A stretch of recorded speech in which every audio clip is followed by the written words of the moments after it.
Selamat datang kembali di channel Yuk Hijrah. Hari ini, kita akan menjelajahi salah satu kisah paling kontroversial dalam sejarah peradaban manusia, sebuah kisah yang telah menciptakan mitos dan legenda yang melegenda. Kami akan membahas kisah Raja Namrud, seorang penguasa yang terkenal dengan kepintarannya dalam berbagai bidang ilmu, namun juga terlibat dalam tindakan yang mencengangkan, termasuk menikahi ibu kandungnya sendiri. Ini adalah kisah yang mencakup kebijaksanaan, ketamakan, mitologi, dan juga pelajaran moral yang mendalam. Jadi, pastikan Anda tetap bersama kami sepanjang perjalanan ini, saat kita mengupas kisah kontroversial Raja Namrud dan ibu kandungnya yang mencengangkan. Mari kita mulai. Raja Namrud telah dianugerahi dengan daya intelektual yang tinggi dan menjadi ahli dalam berbagai bidang seperti seni desain, matematika, dan ilmu falak. Dia telah menemukan sistem seksagesimal yang membagi lingkaran ke 360 derajat, 1 jam ke 60 menit, dan 1 menit ke 60 detik. Selain itu, dia menetapkan bahwa satu hari dibagi menjadi 24 jam, setiap jam ke 60 menit, dan 1 menit ke 60 detik. Menurut dia, hari dimulai pada waktu tengah malam dan bukannya pada waktu matahari terbenam seperti yang dipercayai oleh kaum sebelumnya.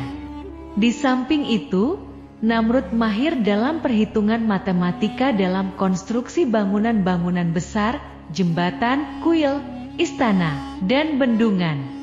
Antara lain kontribusinya adalah konstruksi sistem saluran irigasi di lembah Tigris dan Euphrates. Dialah orang pertama yang menggunakan batu bata dari tanah liat yang dibakar, burnt clay, sebagai bahan bangunan.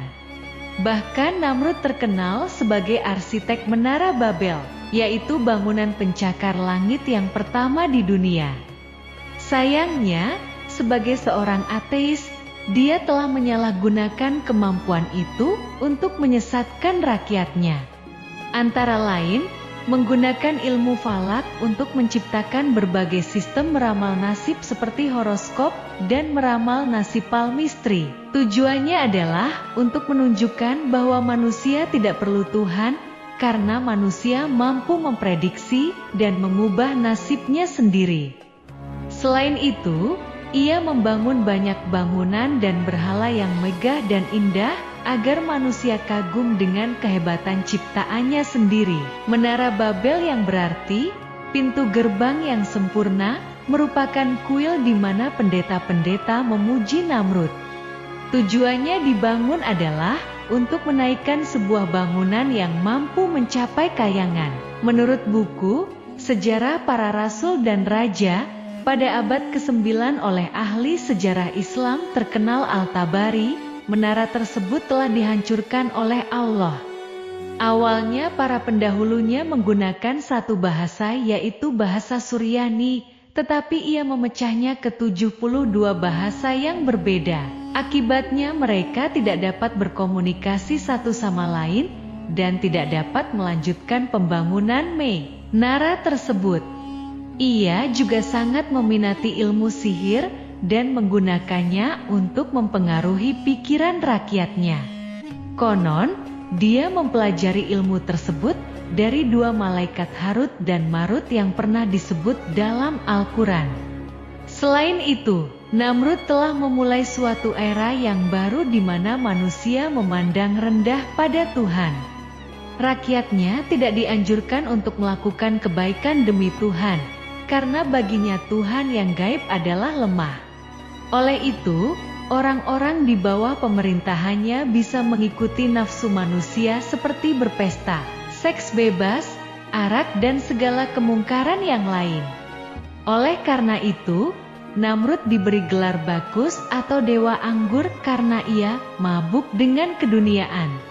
Ia juga mengklaim dirinya Tuhan karena Sebagai seorang manusia, dia merasa lebih tahu tentang kelemahan manusia lain dibandingkan Tuhan yang jauh terpisah dari makhluknya sendiri.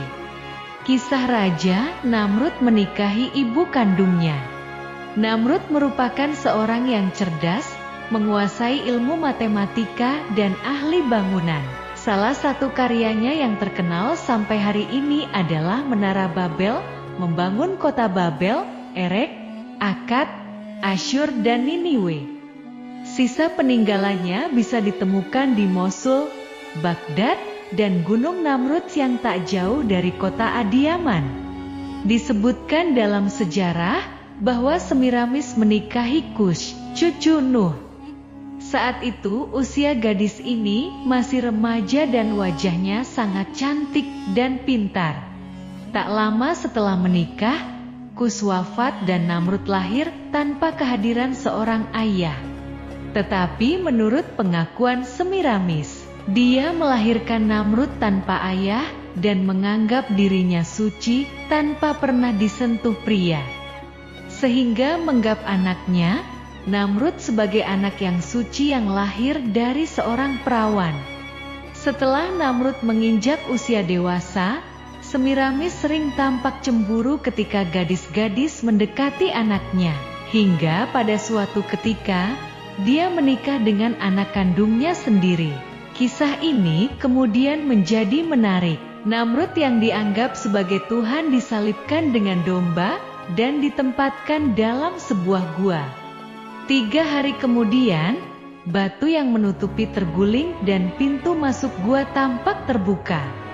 Dikatakan bahwa jasad Namrud telah menghilang. Peradaban mulai mengagungkan namanya menjadi Osiris, Isis, dan Horus sebagai bentuk dewa yang disembah dan dipuja pengikutnya. Orang-orang Babilonia kemudian mengadakan upacara musim semi untuk memperingati kematian dan kebangkitan. Setelah 3 hari kepergian Namrud, mereka menawarkan roti bertuliskan lambang salib Surya. Semiramis, ibu sekaligus istrinya, menyebarkan ajaran bahwa roh Namrud tetap hidup selamanya. Untuk mengingatkannya, sebuah pohon evergreen atau cemara ditafsirkan sebagai bukti kehidupan baru bagi Namrud.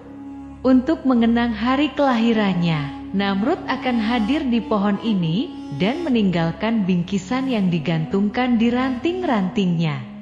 Penganut agama pagan kuno, pohon itu disebut mistletoe. Pohon cemara adalah lambang kesuburan penting untuk upacara. Peradaban kuno percaya bahwa dengan mendekorasi rumah dan kuil dengan tanaman hijau seperti holly, ivy, dan mistletoe dapat membantu membawa cahaya matahari yang berkurang di akhir tahun. Mistletoe adalah tanaman yang paling sakral oleh pengikut Druid. Tanaman ini sangat dihormati karena tumbuh di pohon oak. Kebiasaan berciuman di bawah mistletoe berasal dari gagasan kuno bahwa mistletoe adalah alat kelamin kayu oak. Jadi, diyakini bahwa pelukan di bawah buah yang berkilauan pasti menjamin pembuahan pasangannya. Selama berabad-abad, tradisi ini digunakan untuk merayakan pertengahan Saturnalia. Agama Babilonia yang diajarkan Namrud dan Semiramis terdiri dari 3 elemen yaitu api, ular, dan matahari. Para pengikutnya fokus pada matahari karena merupakan bagian penting. Sebagian besar mereka menyembah matahari dengan harapan mendapatkan cahaya yang berujung pada kesejahteraan. Sungguh, cerita Raja Namrud dan peradabannya adalah sebuah contoh yang menunjukkan bagaimana seorang pemimpin dengan kecerdasan yang luar biasa dapat memanfaatkan ilmu pengetahuan dan kekuasaannya untuk mengubah pandangan dan nilai-nilai masyarakatnya.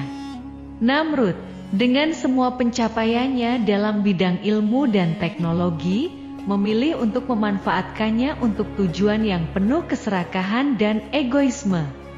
Dia mencoba menggantikan keberadaan Tuhan dengan kekuasaan dan pengetahuannya sendiri, mengajarkan rakyatnya untuk mengabaikan nilai-nilai moral dan spiritual demi kesenangan duniawi.